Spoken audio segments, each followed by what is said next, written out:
Welcome to today's Explainer. We're jumping right into Lesson 47, Decoding Lecturer Signposting. If you've ever sat in a giant university hall and just felt completely adrift in a sea of dense academic terminology, well, you're not alone, and this Explainer is exactly what you need. Today, we're going to transform the way you listen. We're looking at how to decode the invisible road signs speakers leave behind, that precise navigational language that signals transitions, highlights the big takeaways, and basically hands you a clear map through even the most complex material. Just like a good lecturer, I'll signpost exactly where we're going today. Here's our roadmap. Starting the journey, navigating transitions and sequences, pointing out visual landmarks, and finally, decoding spoken punctuation. Let's get into it. So picture this. You're sitting in a fast-paced university lecture, right? The professor is this brilliant expert, and they're just flying through 50 different concepts at absolute lightning speed. Then, maybe 30 minutes in, you look down at your notes and realize you literally have no idea how the current topic connects to the last one. You're completely lost. It's an incredibly overwhelming feeling, but honestly, we've all been there. It usually happens because we get so caught up trying to frantically catch every single fact that we completely miss the framework holding all those facts together. To fix that lost feeling, we really need to talk about your ultimate academic life raft, which is signposting language.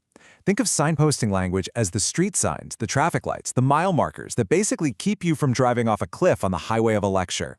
It's the specific navigational language a speaker uses to signal transitions, lay out the structure, and guides you through complex info.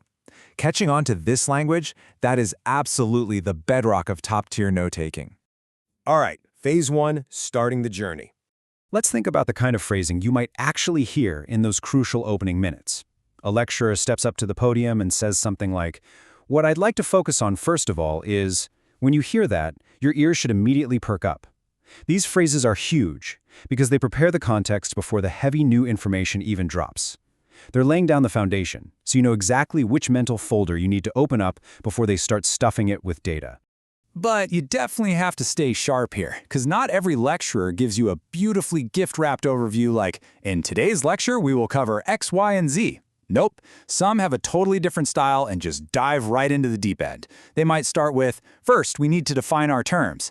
Since speaking styles vary so wildly, you've got to actively listen for these starting markers. If they don't explicitly hand you an agenda, you're going to have to work just a little bit harder to catch those subtle structural clues to figure out the main focus.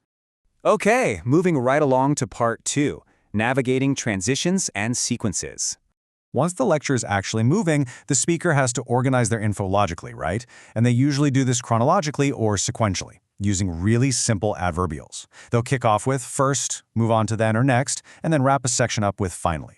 Now, I know these words seem incredibly basic, almost obvious, but they are absolutely your best friends when it comes to note-taking. They tell you exactly how to structure your page, letting you track the logic from point A to point B to point C without missing a single beat. What's super interesting here is how cleanly categorizing these phrases helps you anticipate exactly what type of information is coming next. Think about it. When a lecturer says, as we'll see from today's lecture, their function is giving you a high-level overview.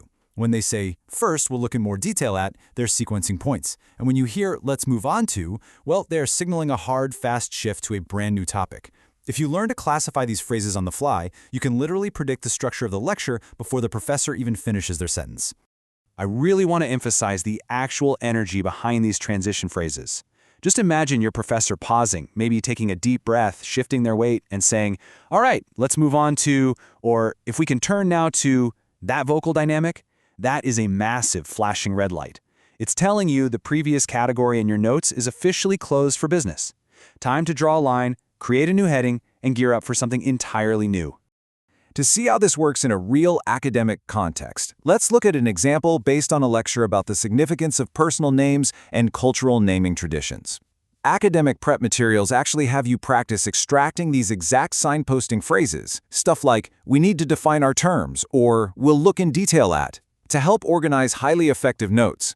When you lock onto those structural phrases first, the actual facts, like the history of cultural surnames, just naturally slot into the perfect places on your page. It's like building the frame of a house before putting up the walls. Which brings us to number 3, pointing out visual landmarks. So visuals are rarely ever just background decoration in a university lecture. When you hear a phrase like, as we can see from this slide, or turning to the next point on the screen, the lecturer is giving you a solid visual anchor to tie your written notes to.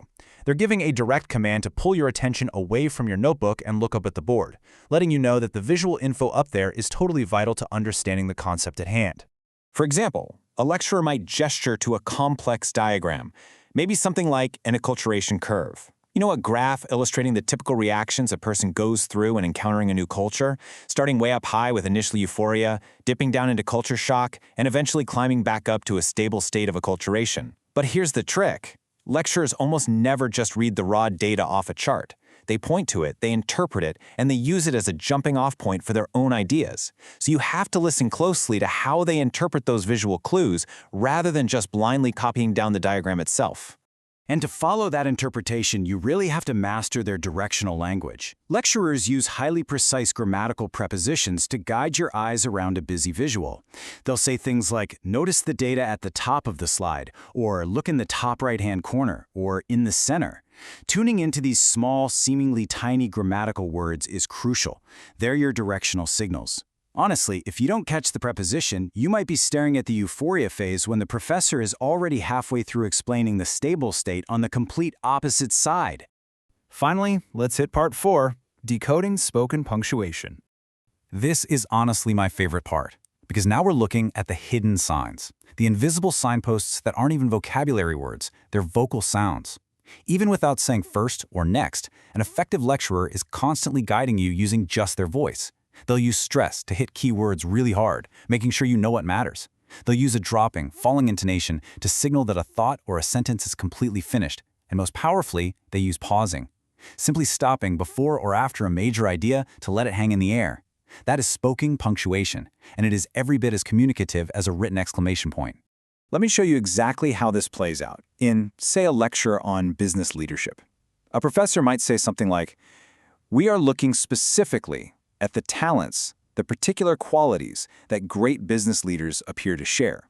The crucial takeaway here is that those dramatic pauses act as giant invisible road signs pointing directly to the most important concepts. If a lecturer stops speaking for 2 whole seconds right before a word, you better believe that word needs to be circled, starred, and highlighted in your notes. As we wrap up today's explainer, I want to leave you with a quick, provocative thought to take into your next class.